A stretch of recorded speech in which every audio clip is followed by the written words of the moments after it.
Karena memang dari dulu background saya itu fundamental, background saya itu investor. Saya nggak pernah bilang klaim diri saya itu trader, saya klaim diri saya itu investor. Jadi ya udah saya beli dari jelek, saya tahan aja terus, mau dia naik turun saya tahan. Saya dengar tuh, oh kalau mau kaya itu harus ngerti yang namanya saham ini. Jadi saya belajar saham di 2019. Di 2020 ya kan bisnis saya lockdown ya, China lockdown, saya nggak bisa impor, nggak bisa ekspor. Ya udah jadi full time investor. Semua orang di dunia ini yang kaya, semuanya itu pasti dia fokus di bidang yang dia ngerti. Satu bidang doang. Nah, di investasi juga sama. Gak boleh kita baru mulai investasi duitnya kecil, kita udah pecah ke banyak emiten. Jadi setiap kali saya masuk saham, saya udah menentukan dulu saham ini buat invest atau buat trading. Kalau nasihat saya sih jangan takut gagal, jangan takut salah, jangan takut rugi. Karena saat kita muda kita harus habiskan jatah gagal kita, jatah rugi kita.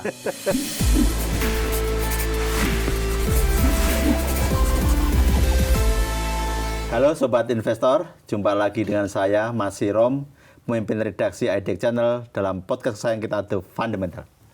Kali ini istimewa nih, saya undang tamu istimewa, Bro Andri Hakim. Siap, terima kasih banyak, thank you nih. Ini istimewa karena kemarin saya lihat ya, gue lihat di komen-komen itu banyak yang ngusulin, undang dong Bro Andri Hakim. Nah, itu saya siap. undang nih. Ini lagi bonyok sebenarnya portfolionya. Lagi bonyok, lagi merah, lagi kebakaran. Iya. Jadi gimana nih kemarin 28-29 Januari terhadap portofolionya nih? Itu masih T nggak? Udah, sekarang udah berkurang, udah nggak T lagi. Udah nggak T ya? Udah nggak T lagi. Itu lumayan drawdown-nya ratusan miliar lah turunnya. Gak sempet jual karena kan dia langsung ARB. Portfolio saya waktu itu banyaknya di saham-saham Konglo lah. Jadi begitu saham Konglo turun, ya udah terdampak semua. Mau jual juga udah nggak bisa jual, nggak keburu. Gitu sih. Turun lumayan tuh berarti? Lumayan. Pusing nggak? Nggak sepusing tahun lalu tapi. Oh iya? Karena tahun ini tuh saya ada pegang saham blue chip Bank Mandiri tuh lumayan besar. Jadinya masih aman lah, portfolio masih aman. Karena blue chipnya nggak turun signifikan ya. Iya. Jadi aman. Nah kalau tahun lalu saya lebih stres karena tahun lalu saya cuma saham Konglo doang. Tuh, turun ratusan miliar aja nggak stres loh. Masih mendingan. Masih mendingan Agak ya? sedih tapi ya udahlah kan semua orang kena juga, terdampak semuanya. Bukan saya sendiri kan. Kalau saya sendiri kan saya yang bodoh. Kalau semua rame-rame kan ya musibah. Musibah. Malah banyak tudingan tuh ya? Iya. Katanya yang ngedam. Iya ngedam, mana kuat saya ngedam saham Konglo. Dari mana duitnya ngedam saham Konglo gitu. Enggak lah. Jadi sebelum 28-29 kemarin proporsi portofolionya seperti apa? Saham-saham Konglo berapa persen? Saham Mungkin blue saya chip ada berapa? sekitar mungkin 35% tuh saham blue chip ya. Oh. Karena memang saya tuh udah rencana mau ngincer dividen bulan April. Jadi 35% udah blue chip. Nah, sisanya saham-saham Konglo. Ini yang ngincer capital gain segede-gedenya ya. Jadi sekarang saya udah mulai main aman. Sebagian saya taruh di blue chip, itu buat anchor lah, buat jangkarnya. Jadi kalau ada ombak, kapal saya nggak bergerak karena udah ada jangkarnya di blue chip gitu loh. Nah, buat cari uang yang banyaknya itu saya di saham-saham yang si Konglo-Konglo ini gitu. Ini agak berubah ya dengan komposisi portofolio lo sebelum-sebelumnya ya? Sebelum-sebelumnya Konglo semua. Nah, Sekarang ada blue chipnya. Ini menarik nih. Dulu semua Konglo? Semua Konglo dulu. Sampai kapan tuh? Sampai akhir tahun kemarin saya memutuskan sebagian harus blue chip. Baru akhir tahun kemarin ya? Iya. Untung dong lo ya? Untung. Coba kalau masih Konglo semua tuh. Udah bonyok. Margin call kalau. Nah, karena saya kan pakai hutang ya. Saya tuh pakai margin namanya. Berani banget ya? Iya, jadi kenapa pertumbuhan portfolio saya tuh cepat signifikan itu karena saya pakai margin utang. Gitu. Leverage terus jadinya gede gitu loh. Nah, untungnya sekarang ada blue chipnya jadi nggak terganggu sih marginnya. Sekarang 35% udah blue chip. Blue chip. Ada rencana untuk nambah lagi? Kalau dia turun lebih dalam blue chipnya saya buang Konglonya, saya masuk lagi blue chipnya. Gitu. Tapi kan beberapa waktu belakangan udah mulai naik ya? Mulai naik. Udah mulai tenang. Mulai recover lah. Mulai tenang. recover. Tapi saya cut loss-nya sendiri aja itu 50 M-an. Yang udah cut loss? Udah cut loss. Udah rilis? Udah Ya, rugi. udah rugi. Kerugiannya 50 M. Itu cuma dalam 2 minggu ya. Wah, 2 minggu hilang 50 50 miliar. M. Ya, tapi kalau drawdown portfolio ratusan. Mungkin bisa 300-400 300-400 M. drawdownnya. Iya. Penurunannya ya. Ada yang semua dari untung jadi rugi sama jadi kit. Jadi gak ada untungnya. Tadinya udah untung banyak, tapi ketarik semua. Gitu. Nah, dalam kondisi seperti sekarang saat ini apa strateginya? Dibiarin aja nih ya, biarin gitu atau gimana? Kalau yang sahamnya konglo-konglo yang saya merasa saya dapat harganya udah murah, saya beli lagi saya averaging down, saya beli lagi lebih bawah. Tapi kalau yang saya belinya di pucuk, saya cut loss. Nah, yang saya cut loss 50 M itu dari hasil saham-saham yang saya belinya di pucuk. Gitu, karena saya merasa ini di pucuk terus dia turunnya terlalu dalam, mendingan saya jual dulu nanti saya beli lagi di bawah. Gitu. Bro, tadi soal kan banyak juga yang pakai margin, ada yang enggak. Ya. Itu kenapa ya berani banget pakai margin ya? Karena mau cepat kaya kali ya. Ya dari awal kayak gitu. Dari awal, dari dulu. Dari dulu saya selalu pakai trading limit, pakai margin, pakai repo gitu. Gue kan pernah lihat lah podcast lo gitu. Awal-awal tuh tahun 2020 kan. Yes. Masuk berapa? 1 M atau 5 juta? 1 M. 1 M. 1 M, rugi dulu 50% jadi 500 juta. Itu COVID juga. Sama kayak gini nih kondisinya. Karena crash. Gak bisa jual. Gitu. Dari 1 miliar jadi 500 juta. Jadi 500 juta. Itu duit dari siapa itu awalnya tuh? Duit saya dari bisnis. Enggak dari orang tua. Enggak. Kan banyak juga yang bilang, "Oh, Andri Iya. Hakim mah gampang, anak orang kaya." gitu kan. Enggak. Itu dari bisnis. Saya bisnis sendiri dulu. Dulu tuh saya ada bisnis ekspor impor, bisnis alat berat. Ya saya tabung-tabung lah hasil tabungan itu. 1 M itu. 1 M itu. Langsung crash. Jadi 500 Crash, juta. jadi 500 juta. Ya udah dari 500 juta itu saya kebetulan dapat saham yang ada corporate action, rights issue. Saya tebus rights issue-nya, totalnya untungnya besar. Ya itu secara nggak sengaja lah. Secara nggak sengaja lah. Ada juga yang bilang, itu mah Insider tuh. Bukan karena Insider. jago Nah, itu. Orang tua saya tuh nggak main saham. Orang tua saya sempat punya perusahaan publik, tapi dia cuman publik doang, tapi udah tok. Dia nggak ngerti saham, nggak dimainin sahamnya nggak. Jadi dia nggak paham saham sebenarnya. Jadi saya bener-bener nyari sendiri, gitu bukan insider. Jadi 500 juta dapat kebetulan nih. Kebetulan. Laki ya? Iya, laki lah. Laki ya. Waktu itu saham namanya Arto. Oh, Arto. Iya. Oh, Bang Jago. Bang Jago. Oh, waktu itu Saya masuk 500 juta itu. 500 juta itu setelah baru akuisisi ya? Iya, Oh. akuisisi. Iya. Karena 2019 kan diakuisisinya kan. Iya. Iya, saya beli situ 500 Gojek jutanya. belum masuk itu waktu itu ya? Baru rumor. Baru rumor ya? Baru Iya. rumor. Oh, iya. Nah, saya pikir udah ada Patrick Woluyo, udah ada Jerry Eng, pasti jadi sesuatu nih. Udah saya beli, saya hold aja. Karena memang dari dulu background saya itu fundamental, background saya itu investor. Saya nggak pernah bilang klaim diri saya itu trader, saya klaim diri saya itu investor. Jadi ya udah saya beli dari jelek, saya tahan aja terus, mau dia naik turun saya tahan. Masih ratusan perak waktu itu ya? Dari ratusan perak dia udah terbang ke 3.000. Nah, Saya beli di 3.000. Nah, di 3.000 pucuk. itu pas udah deket-deket Gojek masuk tuh kalau nggak salah. Iya, Iya. belum tapi hampir. Iya. Belum tapi hampir. Udah saya masuk sana, terus saya tebus right issue-nya, barang saya tadinya sedikit jadi banyak dari hasil tebus right issue. Udah deh, ternyata sahamnya terbang terus kan. Dalam 2,5 tahun lah, dari 500 jutaan itu saya tebus jadi belasan M. Dari satu Arto itu. Itu ceritanya. 2,5 tahun. 2,5 tahun. Satu saham tok. Satu saham tok. Saya ada sisa uang 10%, itu saya pakai trading limit. Pakai utang, saya tradingin. Tapi itu juga untung. Ya kombinasi lah, tapi 90%-nya dari yang nyari yang multiplier seperti ini, yang diakuisisi saya carinya. Gitu. Nah, itu kan dari 500 juta kemudian jadi belasan miliar. Belasan miliar. Terus dari belasan miliar sampai triliun itu gimana ceritanya? Dari belasan miliar ini, saya ada masuk lagi saham-saham banking kan banyak tuh yang naik-naik tuh. Dulu ada Oh, digital ya? bank Oh, digital iya, tuh iya, zaman itu. BNBA, BBYB, BBHI, Arto. Semua saya timpuk-timpukin. Jadi belasan miliar lagi di situ. Nah, jadi yang Arto sendiri dapat belasan miliar, yang kecil-kecil ini dapat belasan miliar lagi. Di total hampir 30. Hampir, tapi nggak nyampe lah, tapi hampir. Nah dari situ udah gitu tahun berikutnya saham bank digital mulai turun tuh. Saya jualin semua, saya cuci bersih karena saya merasa harganya semua udah overvalue semua. Saya jual semua, waktu itu saya sempat bingung masuk saham apa ya. Nah kalau nggak salah di bulan Maret saya ketemu Pani, Pantai Indah Kapuk. Dia perusahaan kaleng mau diakuisisi sama Pantai Indah Kapuk. Sahamnya udah terbang juga dari 100 perak udah naik ke 5.000. Di 5.000 saya beli.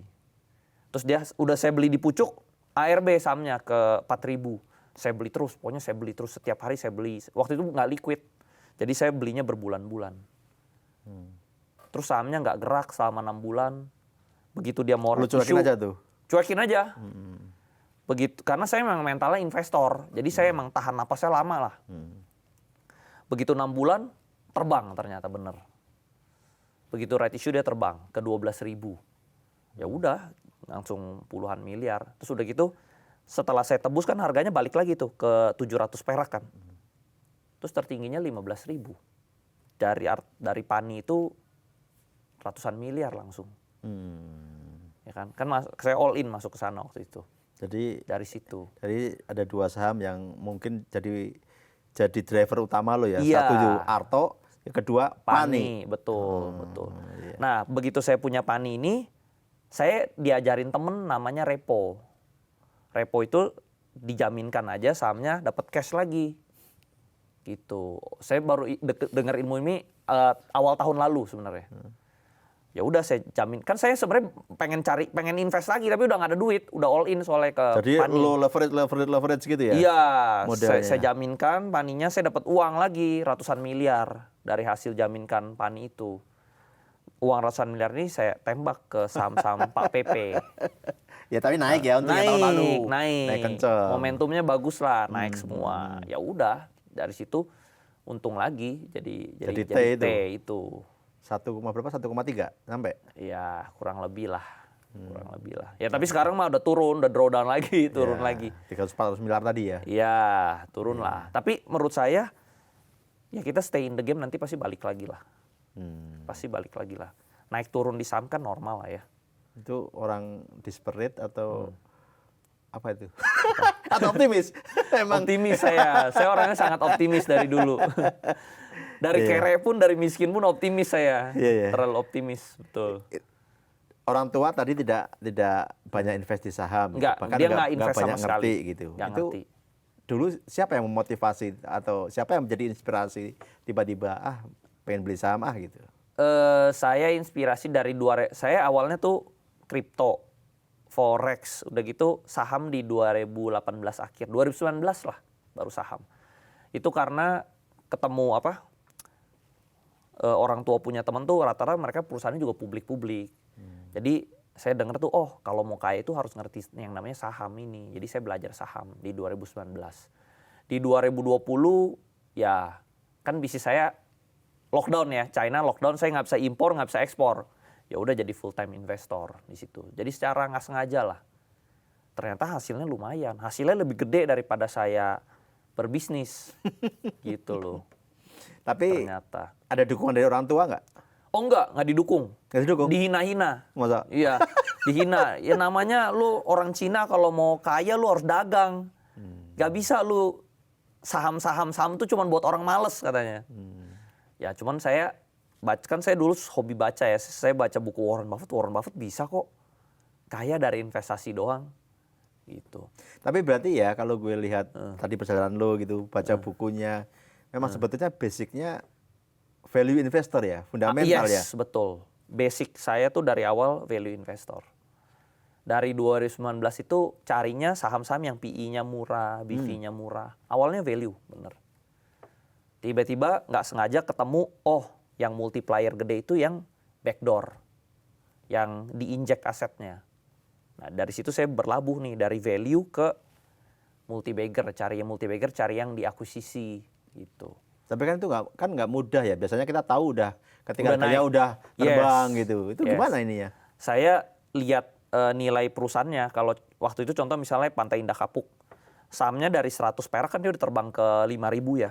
Tapi di 5.000 itu market cap-nya baru 1,5 T. Sedangkan saya kan sering main di Pantai Indah Kapuk. Oh, lebih nih kayaknya Oh, gitu ya. lebih nih, pakai Oh, feeling aja, feeling dagang, feeling iya, bisnis. iya, Saya kan iya. background pebisnis ya. Ya. Saya pakai feeling bisnis aja.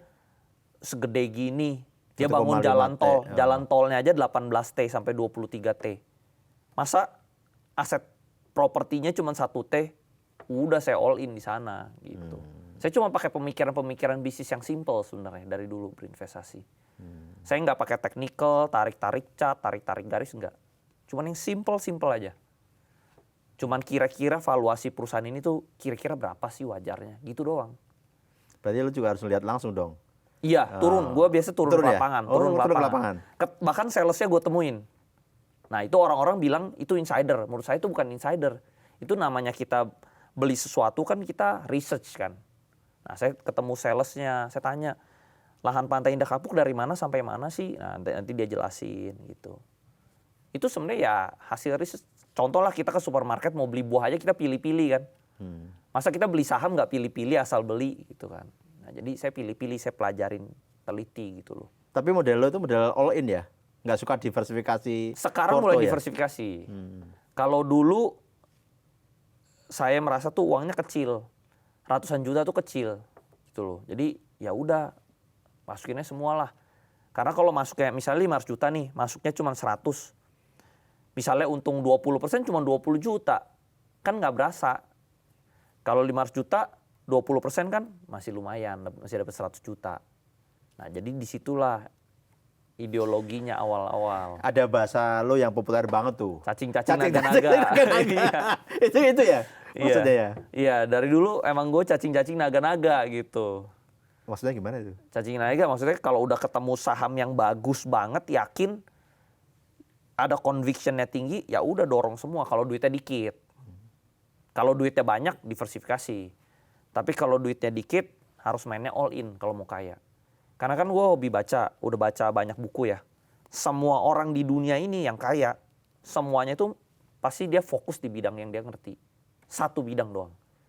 Google, dia fokus di Google doang awal-awal. Facebook, dia fokus di Facebook doang. Begitu dia udah kaya, baru diversifikasi ke bidang lain. Nah, di investasi juga sama. Gak boleh kita baru mulai investasi duitnya kecil, kita udah pecah ke banyak emiten. Begitu emitennya naik, gak berasa karena terlalu kecil. Nah, itulah analogi cacing-cacing naganya gitu loh. Jadi ya kadang subjektif juga. Subjektif. Kecil besar itu berapa sih? Nah, itu balik ke komposisi orang masing-masing. Kalau saya kan dari dulu lihatnya papa saya tuh standarnya. Jadi saya merasa tuh, oh kalau ratusan sampai 1 M itu kecil. Karena papanya orang kaya. Iya, karena dia dulu selalu bilang, lu dagang jangan yang bisnis-bisnis kecil lah. Kalau lu dagang bisnis kecil jangan ngomong sama gua. Dia ngomong gitu. Kan dia ngomongnya kasar kan. Jadi saya merasa, oh segini tuh kecil, masih kecil gitu loh. Jadi dari dulu saya standarnya saya tingkatin terus gitu. Berarti ketika mencapai T udah merasa besar sehingga perlu udah merasa besar, diversifikasi ya. gitu. Betul. Jadi diversifikasi itu saatnya setelah kita merasa nilai segini udah cukup. Kita diversifikasi. Tapi kalau kita merasa nilai segini belum cukup, ya masih harus cacing naga. Tapi cacing naga tuh nggak harus 1 emiten. Boleh 2, boleh 3. Tapi nggak boleh lebih dari 5. Tapi sebetulnya ya ada satu yang tadi saya tangkap gitu. Meskipun 1 emiten sebetulnya itu sudah melalui proses riset ya.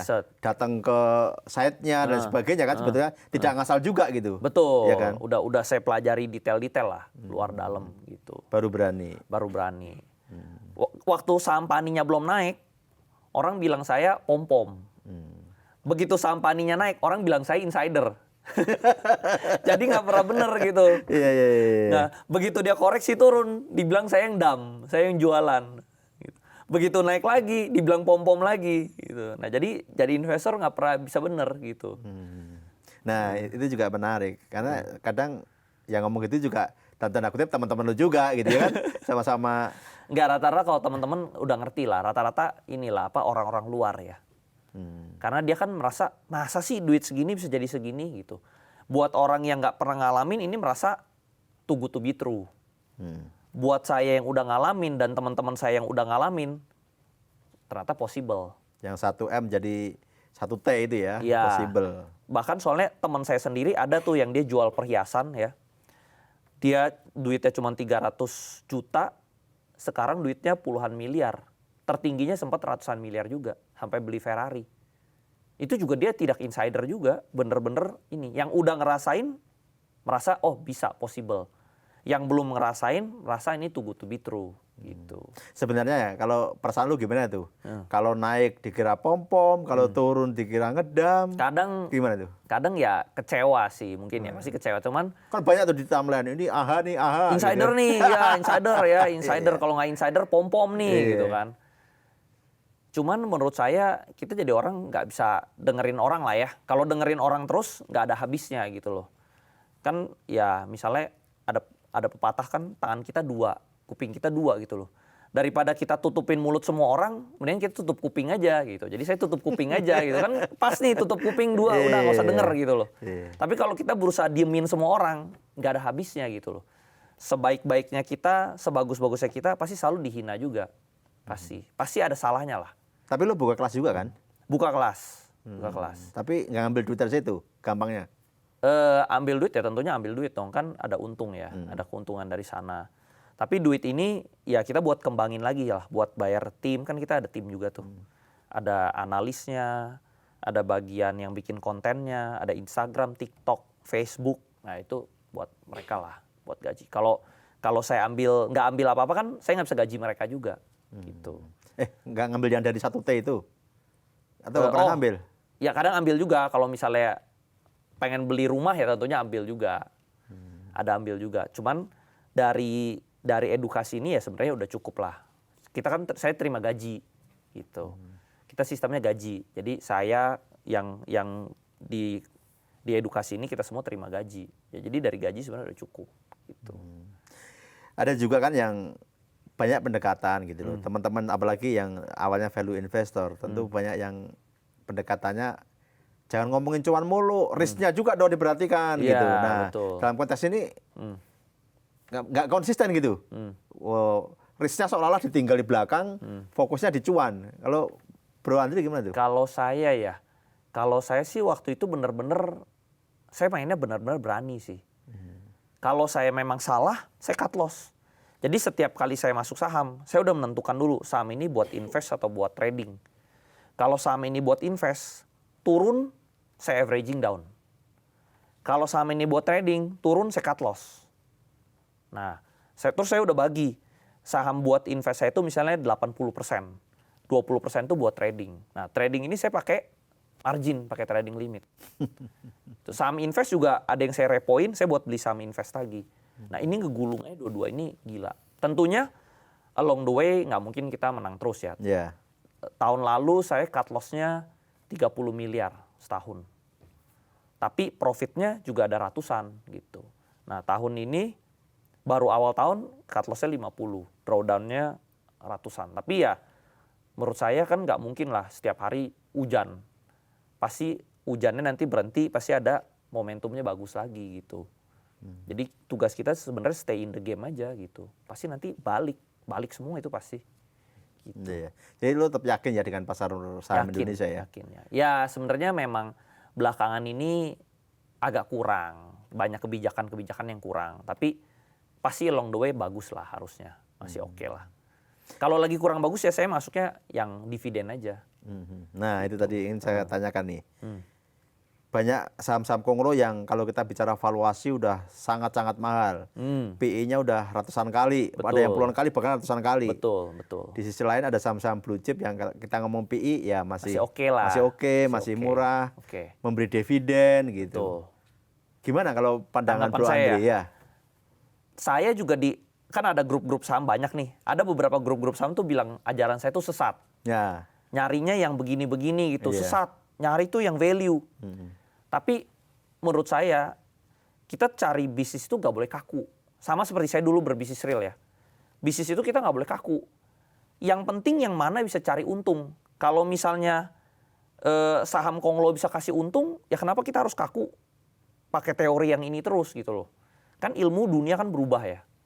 Jadi sekarang pertanyaan saya mau balikin ke mereka. Lu mau cari untung atau mau cari idealis? Kalau mau cari teori idealis, ya udah lu di situ-situ, nggak bisa berkembang.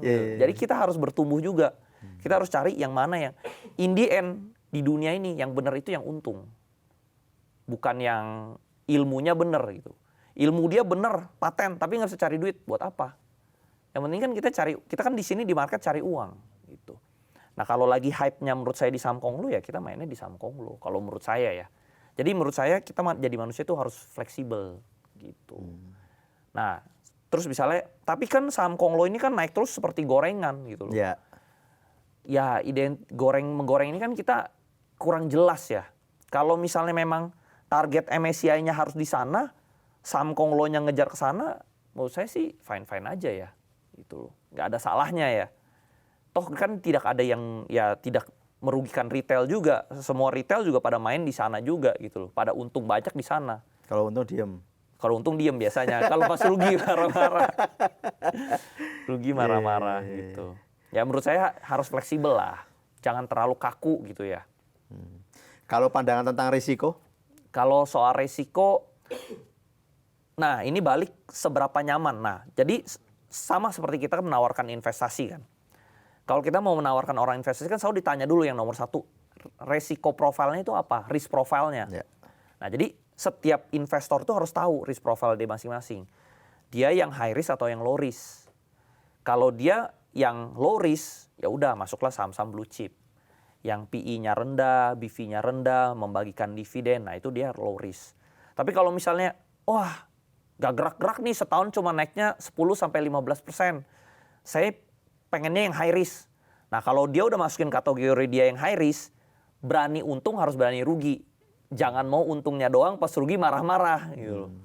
Nah kalau yang high risk ya udah, dia berani masuk-masuk yang kecil-kecil, yang second liner, third liner, atau saham yang lagi diakuisisi, yang ada corporate action, saham Konglo. Nah itu adalah saham-saham yang lebih high risk gitu loh. Untungnya bisa signifikan, bahkan seminggu untung 10-20% sangat possible. Ya tapi kalau lagi drawdown juga bisa 10%, 20% juga seminggu gitu loh.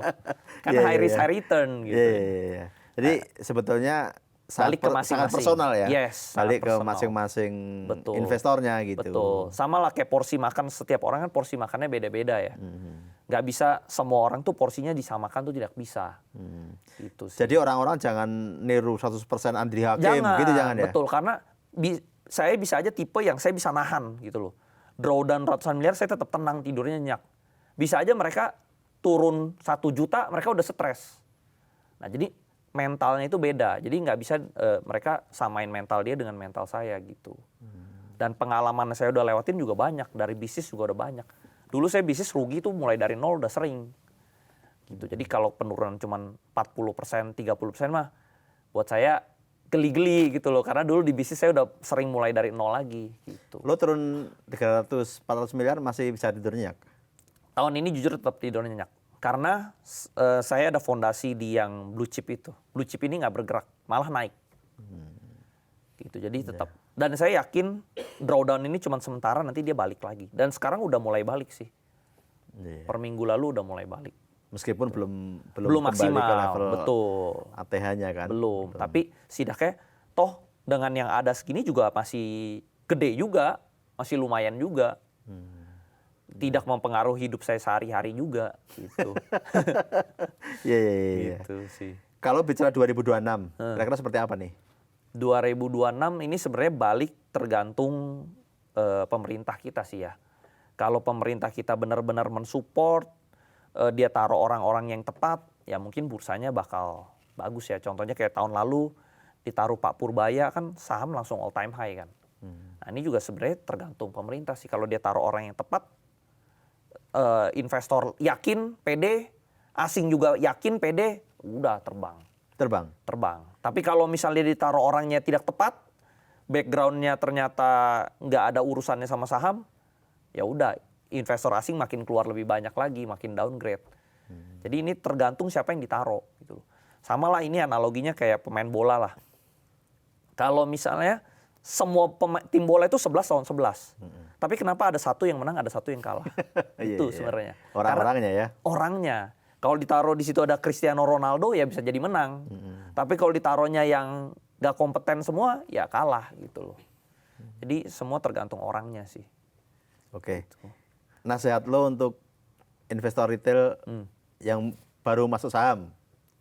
Kalau nasihat saya sih jangan takut gagal, jangan takut salah, jangan takut rugi. Karena saat kita muda kita harus habiskan jatah gagal kita, jatah rugi kita. Baru kita bisa sukses. Gitu loh. Untuk Jadi yang jangan muda takut ya? salah, jangan takut salah. Yang naik pasti ada turunnya. Tapi yang turun nggak bakal selamanya dia turun, pasti dia balik lagi naik. Gitu loh. Jadi naik turun di kehidupan tuh normal. Gitu. Yang penting dia stay in the game. Tetap di bidang ini terus konsisten. Pasti ada saatnya dia hit, dia menang, dia untung besar. Kalau lo sendiri nih, dari masa lalu terus sekarang, udah yakin nih, pasar saham ini dunia saya gitu? Iya, dari 2020 saya udah merasa yakin ini bidang paling nikmat di dunia lah. Jam kerjanya fleksibel, waktunya banyak, lagi jalan-jalan juga duitnya tetap menghasilkan, dapat dividen, dapat capital gain. Ini bidang paling tepat, paling terbaik. Duit sekecil apapun kalau di compound pasti jadi kaya. 10 juta kalau didobelin 10 kali jadi 5 miliar. Kalau 10 juta kalau? Dobelin 10 kali. Oh, tapi 10 kali ya? 10 kali. 5 jadi 10, 10 jadi 20, 20, 40, 40, 80. Seterusnya itu jadi 5M. Kalau 100 juta jadi 50M. Tapi kan nggak mudah juga bro. Nggak Dan mudah. dobelin 10 kali itu kan nggak mudah ya? Itu balik ke skillnya. Iya. Kalau misalnya kita cuma bisa untungnya 40% setahun, itu berarti setiap 3 tahun uang kita tuh double. Jadi semua yang di bidang ini pasti kaya ujungnya. Ujungnya tinggal dia sepinter apa dia dobelinnya. Kalau dia bisa 40% setahun tuh setiap 3 tahun double. Berarti 3 tahun berikutnya double lagi, 3 tahun berikutnya double lagi. Jadi pasti jadi kaya gitu. Jadi ini bidang yang bikin semua orang kaya. Gitu. Kebanyakan orang mereka tidak pernah hitung-hitungan matematikanya aja gitu. Kalau lo saham itu ada favoritnya nggak sih? Saham sektor ini itu ada favoritnya nggak? Atau yang hype aja nih, gue ambil gitu? Saya ada favorit. Saya favoritnya tuh industri-industri yang besar. Kayak misalnya keuangan, finance, pertambangan, yang jumbo-jumbo. Itu balik ke nasihat orang tua saya dulu. Gitu loh. Lu kalau mau bisnis, cari bisnis yang gede. Jangan ngincar bisnis yang kecil. Karena satu hari itu 24 jam. Lu kerja bisnis gede sama bisnis kecil, capeknya sama, hasilnya beda. Gitu. Jadi selalu ngincar yang gede. Nah sama juga di saham gitu loh. Kita ngincarnya industri yang gede. Karena industri yang gede bisa menghasilkan uangnya tuh gulungannya lebih besar. Dividennya juga lebih besar. Kenapa kita harus ngincarnya saham-saham yang perusahaannya kecil, untungnya kecil, dividennya kecil. Gitu loh. Selain saham, ada bisnis lain nggak sekarang? Saya udah memutuskan saya mau jadi investor. Saham? Enggak saham atau di real. Oh. Jadi di real juga saya ada invest properti ada. Terus saya sewa-sewain. Ada juga invest di bisnis-bisnis teman-teman ya. Lapangan pedal juga ada gitu. Ikut hype aja iseng-iseng gitu. Lapangan pedal juga ya? Ada gitu sih. Oke. Bro Andri, kalau di fundamental ini, di podcast ini ada gamenya sedikit. Saya tanya, jawab ya. Boleh.